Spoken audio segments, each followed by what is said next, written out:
Recording in progress.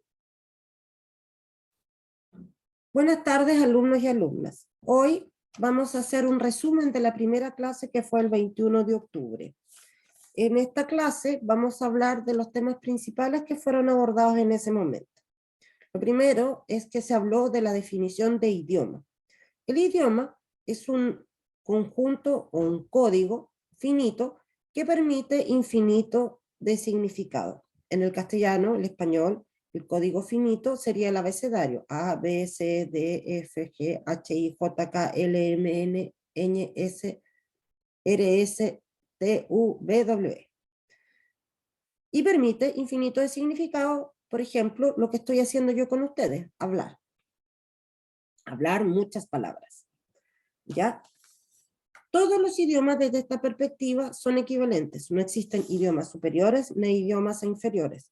Todos los idiomas tienen el mismo grado de complejidad, en tanto todos son un sistema de código finito que permite infinito de significado. Un libro muy importante en la lingüística mundial fue escrito por un estadounidense que se llama Edward Sapir en el 1921. Las traducciones al castellano se encuentran bajo el título Lingüística o también, dependiendo de otras editoriales, como Antropología. Pero es el mismo libro porque es el único libro que escribió Sapir. En él plantea que existen diferencias para nombrar elementos que son parte de la cultura o el idioma de las personas. Por ejemplo, dice que por una parte se usa la denominación idioma para referirse hoy en día a los idiomas europeos y dialecto para referirse a los idiomas de los países que fueron colonizados. Y él dice que en ese sentido es preferible evitar la palabra dialecto. ¿Por qué? Porque si bien desde el punto de vista lingüístico antes se referían a las formas las variantes territoriales o sociolingüísticas que podía tener un idioma, es decir, por ejemplo, la variante del castellano que se habla en el norte, la variante que se habla en el norte de Chile o en el sur de Chile respecto de la variante que se habla en México. Son variantes sociolingüísticas, ¿ya? Pero no usar esa palabra para referirse a los idiomas de los pueblos originarios, porque en estricto rigor los idiomas de los pueblos originarios son tan idiomas como el idioma castellano. La diferencia es que tienen diferencia gramática, ¿no? Pero no hay uno que sea inferior al otro. Por eso un término que conviene no repetir es dialecto, sobre todo cuando se refiere a los idiomas de los pueblos originarios, porque a lo largo de la historia dejó de ser considerado una variante sociolingüística y pasó a adquirir una connotación peyorativa, como si fuera un idioma al que le falta algo, y eso no es real, porque todos los idiomas de los pueblos originarios son también un código finito que permite infinito de significado. Sapir también divide, por ejemplo, dice, bueno, ¿por qué se dice que los europeos tienen filosofía y los pueblos originarios tienen como visión? Porque se dice que los pueblos europeos tienen religión y los pueblos originarios religiosidad, porque se dice que los pueblos europeos tienen Dios y los pueblos originarios deidades. Así él establece una serie de formas de hablar y definir y referirse al otro respecto del respeto cultural o intercultural que las personas debemos tener. Bueno, también él habla, y es importante tener un concepto importante de la lingüística, es lo que llamamos entrelengua. Es decir, cuando dos idiomas o más están en interacción en un lugar. Por ejemplo, una entrelengua puede existir en un país cuando está en contacto con un grupo alto de inmigrantes que llegan al lugar y empieza a existir una mezcla de los dos idiomas. Eso puede, y lo ha sucedido a lo largo de la historia de la humanidad, dar origen a una lengua o una entrelengua que tome elementos de los dos. Desde esa perspectiva, por ejemplo, el chileno, que es lo que hablamos en Chile, no es lo mismo que el español de España. Eso es una variante sociolingüística, ¿ya? Pero en muchos casos a lo largo de la historia de la humanidad ha dado origen a idiomas diferentes que se producen a partir de la entrelengua. Ese concepto es distinto que,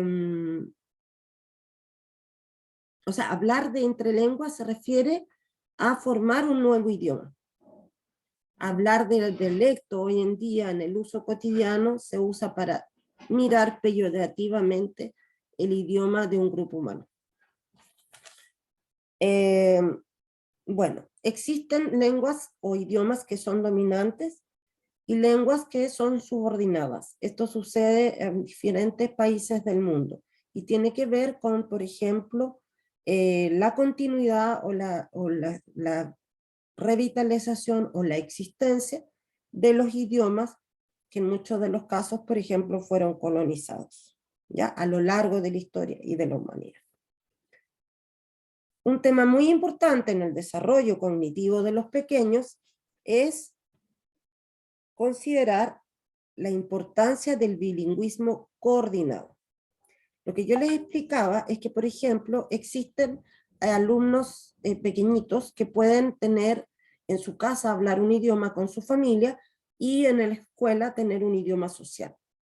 Cuando ambos idiomas tienen la misma gramática, es mucho más fácil de aprender ambos, aunque en promedio un niño pequeño demorará el doble en cada uno de sus aprendizajes. Por ejemplo, si es un niño bilingüe, o sea, su familia es bilingüe y se le está fomentando el bilingüismo y él va a ser bilingüe, lo más probable es que demore 2 años en aprender a hablar y 2 años en aprender a escribir, en vez de 1 año en aprender a hablar y 1 año en aprender a escribir y leer. ¿Por qué? Porque son 2 idiomas.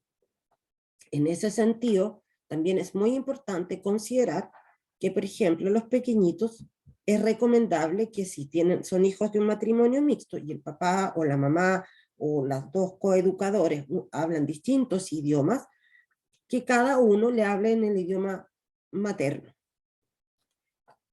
El bilingüismo coordinado es cuando los pequeñitos logran distinguir completamente en una cajita en el cerebro, tienen un idioma y tienen el otro idioma y no los mezclan.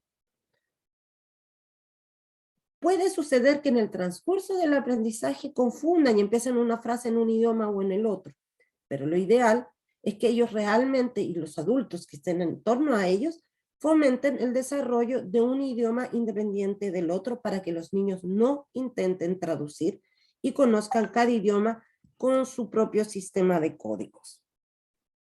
En muchos países existen niños que hablan varios idiomas.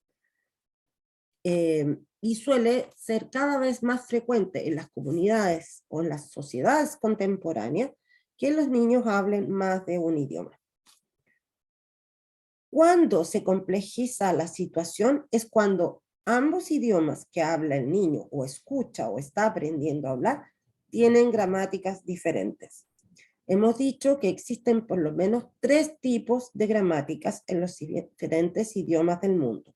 Uno, son los idiomas aglutinantes. En el caso de Chile, existe el idioma aglutinante aymara, el idioma aglutinante quechua, el idioma aglutinante mapuzungún, o chezugún, o mapuche dungún, como lo quieran llamar.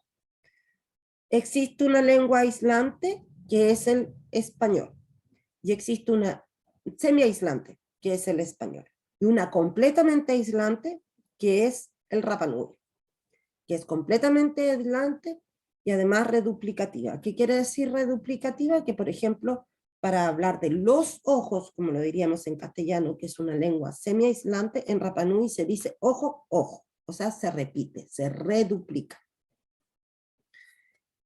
La gramática de las lenguas aglutinantes es diferente que la gramática de las lenguas semi-aislantes, como son el castellano y casi todos los idiomas de la Comunidad Europea. Los idiomas aglutinantes se caracterizan por aglutinar, es decir, por sumar. Tenemos un concepto A, le sumamos B y nos da otra palabra como significado C. Entonces el proceso mental de los niños tiende a ser muy asociado a la capacidad matemática de sumar. Por ejemplo, en castellano existen pocas palabras aglutinadas y tienen que ver con los desarrollos tecnológicos. Un ejemplo claro es decir, corta uña, pisa papel, paraguas, paracaídas. Y nosotros entendemos que una palabra es para, otra palabra es caída y otra palabra es paracaída. Las lenguas aglutinantes usan esta forma habitualmente. Cuando nosotros hablamos de una lengua semi-aislante, como el castellano, podemos hacer frases como, por ejemplo, yo, espacio, estoy, espacio, hablando, espacio, con ustedes. Con, espacio, ustedes, punto. En las lenguas aglutinantes pueden haber muchas aglutinaciones, depende del idioma, pero existen idiomas donde incluso se pueden aglutinar entre 2 y 6 palabras. No sé si han visto alguna vez esas palabras grandes que en el fondo son como oraciones que existen en el aymara y en el quechua. Para rescatar un idioma, o para que un idioma esté vivo, es imprescindible conocer la gramática. Así, por ejemplo, uno de los lingüistas más importantes de Latinoamérica planteaba que no se saca nada con tener 6.000 palabras de un idioma si no se tiene la gramática. Eso es lo complejo, porque la gramática es lo que nos permite organizar el idioma y entender sus características. Poder hablarlo, poder escribirlo, poder leerlo. La gramática está profundamente ligada a lo que llamamos semántica, que es el mundo de los significados. Se puede incluso decir que cada cultura que tiene un idioma tiene un infinito de significados asociados a su cultura. Desde esta perspectiva, por ejemplo, Mari Mari, que es parte del Mapuzungún, que es un idioma aglutinante, no significa buenos días, sino que significa Mari, Mari. Dame tus manos, dame tus pies. Eso es importante, porque al traducir de una gramática al otro, a la otra, podemos afectar la comprensión, el aprendizaje de los niños de dos idiomas de diferentes características, gramaticales y significativas, o sea, de significados de culturas diferentes. Hay un lingüista importante que expuso en un Congreso Mundial de Cognición en el año 2004, de apellido Nespopoulos, griego, francés, que propuso para el tratamiento de los diagnósticos de trastornos del lenguaje, enseñar a los niños por separado los idiomas. A ver, ¿qué fue lo que él descubrió? Él descubrió que en una zona precisa de Francia, el 20e arrondissement, o sea, el barrio 20, con una alta tasa de inmigrantes descendientes de los países árabes, los niños, al estar escolarizados en francés, parecía ser y solían ser diagnosticados como niños que tenían trastornos del lenguaje. ¿Qué fue lo que hizo él? Él sacó a los niños de las clases de francés, les enseñó árabe para que fijaran el sistema de códigos en su cabecita. El árabe es una lengua aglutinante, aprendieran el idioma relacionado con la suma, la resta, la lógica matemática, y cuando ellos ya hablaban árabe, volvieron a las clases de francés y aprendieron muy fácilmente el francés. Con esto él quería probar, este lingüista, que en el fondo tenemos en el cerebro que tener cada uno de los idiomas en su cajoncito. Y que es muy importante, como los niños desde los 0 hasta los 6 años tienen un cerebro de esponja y son capaces de aprender varios idiomas a la vez, puedan tener cada uno de ellos en un cajoncito diferente. Así, si dejan de practicar un idioma, pero en la edad adulta se encuentran de nuevo con ese idioma, van a tener en su cajoncito la gramática, los significados y van a comprender rápidamente ese idioma. Cuando los idiomas se confunden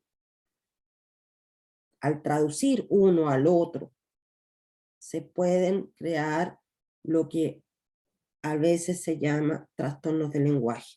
Por eso es tan importante que los educadores y educadoras no traduzcan a los niños al enseñarles palabras o frases o enunciados. En el caso del cacán son palabras. ¿Ya?